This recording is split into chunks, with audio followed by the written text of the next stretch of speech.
Welcome to all. அனைவருக்கும் வணக்கம். Python programming language, Python நிரலாக்க மொழி. இதில் எக்ஸிகியூஷன் ஆஃப் ஃபங்க்ஷன் என்பதை பற்றி இப்போ பார்ப்போம்.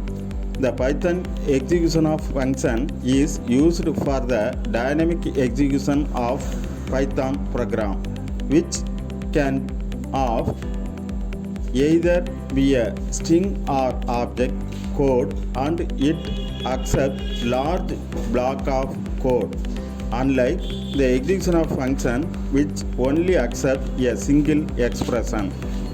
Execution of function. Python execution of செயல்பாடு பைத்தான் நிரலின் டைனமிக் செயல்பாட்டிற்கு பயன்படுத்தப்படுகிறது. இது ஒரு சரம் அல்லது பொருள் குறியீடாக இருக்கலாம்.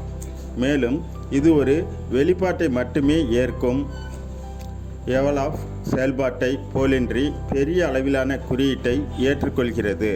அனைவருக்கும் நன்றி. Thanks to all.